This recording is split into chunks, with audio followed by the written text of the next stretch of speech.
So I don't think I'm going to be the first or the last scholar to stand up here and say that the Nuffield experience has quite literally changed my life. So when I was first awarded in 2017, I was working as a government vet on the north coast of New South Wales, and my partner Andrew and I were managing a 300-cow dairy farm. In 2018, the Nuffield Scholarship saw me spend a total of 17 weeks travelling internationally, visiting 11 different countries, and for my individual travel, holding a total of about 47 different farm visits, meetings, etc. And I'm pleased to report that now in 2019, I'm now in a new role working for Dairy Australia in the Animal Health, Welfare and Fertility team, which also includes a Masters of Veterinary Science through the University of Melbourne. And Andrew and I are also working on our own plans for a new dairy startup. So for this, I am extremely grateful to my two investors, which were Dairy Australia and the Australian Dairy Conference, and also to Nuffield Australia, my family, and my partner Andrew. So essentially, when it comes to the challenge of how we manage non-replacement dairy calves, the crux of the issue is the inherent low value of the animals. So being of at least 50%, if not dairy genetics, these animals have been selected for their milk producing ability, which therefore makes them less than economically viable as beef animals in some situations. And this is largely due to the fact that they exhibit relatively slow growth and low yields in comparison to their beef breed counterparts. Add to that the fact that the majority of dairy calves are reared in isolation from the dam, and this brings in very high costs associated with calf rearing. And so this has led to high rates of at-birth euthanasia and early life processing at about 5 days of age or older in Australia as well as overseas. And whilst high welfare standards can be upheld during these processes, it is unsurprisingly posing significant risk to the industry in terms of social licence preservation, largely because of issues with public perception. And so when I look back on my initial approach to this problem, I consider it now as what was a fairly veterinary perspective early on, in that I was looking to focus on management practices, nutrition, husbandry, largely aiming to reduce the cost of production in order to extract more value from the equation to make it economically viable. However, I soon realised that I was trudging down what was already a fairly well-worn path, and during the Nuffield experience, I realised that I needed to change my perspective on the issue itself and my approach to problem solving. And in doing that, I decided instead to focus on value creation as opposed to squeezing the cost of production. And then one of the big light bulb moments for me during the Nuffield experience, of which there were several, was the fact that if we were going to look at this issue as a purely economic equation, numbers on a piece of paper, it is rarely going to be economically viable. And if it comes to a choice of do we have to do something about this or are we not going to do something about this, essentially we need to be taking into account what I like to refer to as the monetary value that is attached to a social licence to operate. We need only look at the live export industry and the issues in 2011 to see a very clear example of how a loss of a social licence to operate can result in significant economic impacts on an industry virtually overnight. And so it was a great experience as a veterinarian to take a deep dive on social science as opposed to biological sciences. And generally, when it comes to maintaining public trust, proposed solutions tend to fall into one of three main categories, being the restriction of the flow of information, educating the public into understanding, or the realignment of industry practices with public values. Now, the restriction of the flow of information is a particularly relevant one at the moment as we in Australia debate farm trespass laws, and it is very important to bear in mind that there currently exists a very significant body of social science research that shows that what are often referred to as ag-gag laws can be extremely counterproductive and can in fact lead to lower levels of public trust within the industry in question, and can lead the public to actually assume lower standards of animal welfare than what may in fact be the reality. When it comes to educating the public into understanding, I think this is the one that we as members of the agricultural community like to lead to or reach out to the most frequently. And whilst education is extremely important, particularly when members of the public are participating in a conversation around a particular issue, we also need to bear in mind the shortcomings of education, such as the fact that being educated on a particular topic, whilst leading to some understanding, can actually lead to new concerns, such as those around cow-calf separation in the dairy industry, with very good social science studies actually showing this to be the case. And the second major flaw of educating is the fact that whilst it is one thing to educate a person into understanding why you do what you do, it is another thing to change their core values as a human being. So whilst they may accept the reasons behind the way the industry operates, that doesn't necessarily mean it's not still at odds with their core values. And so the realignment of industry practices with public values is the most expensive, the most difficult, and the most time-consuming approach. But again, social science has shown that the communication of shared values with the public is 3 to 5 times more effective than demonstrated technical ability or facts and figures when it comes to maintaining trust. Essentially, the argument is really one on hearts and minds. Okay, so despite travelling around the world for 4 months and 2 months on my individual travel, I did not find the silver bullet solution for non-replacement dairy calves, and I don't believe that it's ever going to exist. Sorry to disappoint you. However, I did bring in the broader thinking around this topic in terms of what are our motivations and what have we actually got in our toolbox in terms of options to put together to try and address the issue. So there is a suite of different options that are available that can be used in varying different combinations for varying different businesses in varying different points in time, and it's all about recognising the motivation with which to use those options. So surprise, surprise, we have Holstein beef. Whenever you talk to anyone about dairy beef and bobby calves, the answer is generally, yeah, you know, we can put Holstein calves, grow them out and put them in feedlots and we'll make a half decent return and that'll work. But when it comes to the Jersey animals, you know, we're out of options. And with the increasing percentage of Jersey genetics in Australia and New Zealand in particular, but also overseas, this becomes part of the problem that perhaps we still need to be working on a little further.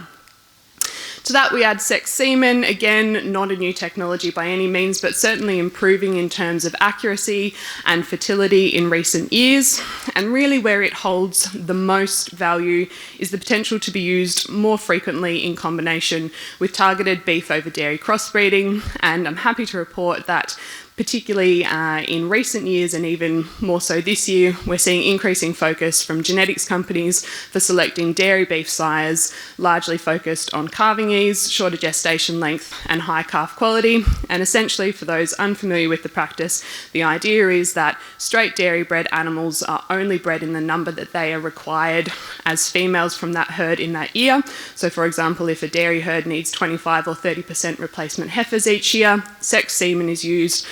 ideally over the highest genetic merit animals in the top 25 to 30% of the herd, and the remainder of animals are bred to specific dairy beef sires in order to increase the beef producing ability of that non-replacement progeny.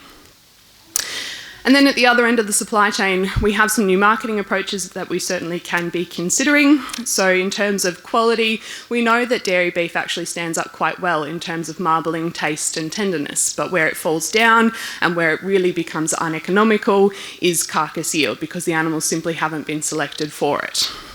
However, current health recommendations are around eating less beef, or less meat rather, of better quality. Therefore, can we use smaller carcass sizes, and therefore smaller steaks, marketed effectively to be sold for a high price per kilo based on the fact that it's smaller and of better quality? On top of that, there is some very interesting data that suggests that beef from the dairy herd actually has a significantly reduced carbon footprint in comparison to beef from the suckler herd, and with the reduction being around a quarter in comparison to beef from the beef herd. And the simple maths around that equation is the fact that a beef cow each year will produce a beef calf for a given set of carbon emissions. However, a dairy cow can theoretically produce a dairy beef calf as well as a few thousand litres of milk per year, thereby spreading her carbon emissions more thinly over her products and making her a more efficient animal. On top of that, we have some niche marketing options around products. For example, rosé veal, still relatively niche, but growing a little bit in terms of popularity. And my favourite experience from my travels was around Jersey beef, because I love a problem that people tell me can't be solved, and that is everybody's favoured attitude towards Jerseys when it comes to using them for beef production. So the photo in the bottom right-hand corner is me with some organic, certified grass-fed Jersey steers in Denmark, and the top is them on the shelf selling for a higher price per kilo than conventional beef, marketed on the fact that they are grass-fed, high marbling,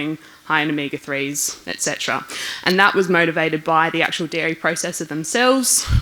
recognising the need to address the problem of those male Jersey calves being seen as a waste product. And then my Nuffield journey started to take on a little bit bigger scope, in that once I started looking deeper into social licence and public perception issues, it soon became quite clear to me that from the public perspective, and certainly from the animal activist perspective, the management of dairy calves is as much about early life processing and at-birth euthanasia as it is about actually separating those calves from their mothers. And to that I said, I'm a vet and I know these things, and we have very good reasons for justifying separation, and those are around the management of passive transfer of immunity or colostrum consumption of the calf. We know that early separation helps us control Johne's disease transmission, and we know that early separation is much less stressful, particularly for the cow, if done earlier on in life than later on. However, Nuffield is really great for making you question your very long-held beliefs. And as I started to think more on the challenge that is trying to make these non-replacement calves more valuable as beef animals, I started to look more at the science around the known production benefits of feeding calves more milk. And then I started to question that perhaps there could be something in this. So, in the Nuffield tradition, I picked up the phone and I went and did some farm visits. And I actually found 7 dairy farms in the UK that were milking their cows as well as rearing the calves on the cows. Now, they're all very small, being typical UK dairy farms, and small by UK standards at that, ranging from about 20 to 120 cows. But being a vet, I stood in the paddock with every one of those producers and I asked them what their biggest health challenge was, and virtually every one of them shrugged their shoulders and said, we don't have any. And then on top of that, I was looking at purebred Jersey calves, male Jersey calves at that looked like limousines. And I'd been racking my brains as to how we could address this issue when suddenly it really seems like it may be standing in front of me. So then, still remaining a sceptic, I went and looked at the scientific literature that exists around cow-calf contact. And very interestingly, there are some studies out there that suggest that a dairy cow suckling her calf can actually have significantly reduced rates of mastitis in comparison to those that are being milked conventionally and not suckling their calves. And with mastitis being virtually the #1 issue for dairy herds in terms of health and economic impact worldwide, this is not necessarily something to be ignored. On top of that, cows suckling their calves can in some instances actually produce a higher volume of milk per lactation, being the combination of that going into the calf and that going into the vat, with the milk going into the calf certainly not being the equivalent of going down the drain.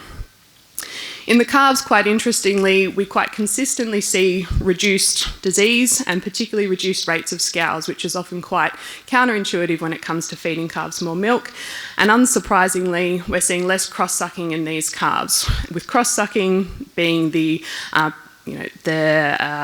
practice or the behaviour where calves suckle on each other's body parts and a major route of transmission for diseases. So that reduction in cross-sucking is quite significant, and depending on the conversation could be argued as a welfare aspect as well.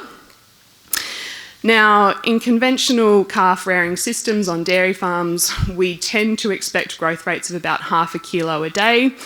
And very interestingly, in suckling systems where the calves have been reared on cows, these calves have been seen to do up to 2 kilos a day, which, again, if we're talking about them as beef-producing animals, is extremely significant. But not only that, we're actually seeing dam-reared heifers performing better in their first lactation in terms of milk production and fertility, largely due to the effects of that improved nutrition early on in life. And that photo there is actually a 10-week-old purebred Jersey calf. And for those of you that are familiar with your average 10-week-old Jersey calf, that guy would easily be double, if not pushing triple, the usual weight at that age.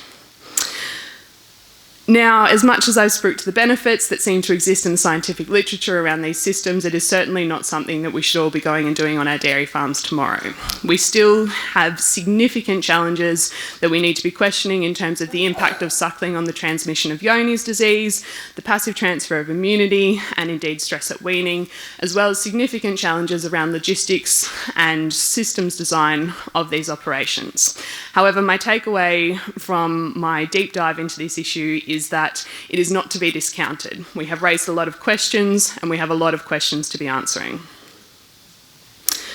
So in terms of where to from here, certainly the issue of non-replacement dairy calves relies very heavily on stakeholder-wide engagement with the issue, prioritising solutions that align with community values, and working on promoting that product value and establishing supply chains that can help reduce the risk around rearing dairy calves. But really, as an industry, we're coming to a point with this particular issue where it's going to be a matter of jump or be pushed, and that's where bringing in those bigger concepts into that economic viability equation is going to become extremely important. In terms of cow-calf contact, we need to be focusing on further research, particularly in terms of the effect on yonis, passive transfer and stress, but if nothing else, I think we may come away with increased scientific interest in this topic, with opportunities to superimpose some elements of these systems onto how we rear calves in conventional operations. And finally, my big thought bubble around this particular topic is around changing the conversation and increasing the recognition of that monetary value that is attached to social licence. And the thought that I'd like to leave you with is a conversation that I had with Professor David Fraser at the University of British Columbia, who told me about a paper he'd written entitled "Can Agriculture Position Itself as a Profession as Opposed to an Industry?" And he described industries as those sectors that operate to minimum standards and are externally regulated, as opposed to professions which hold each other accountable and are always striving for best practice.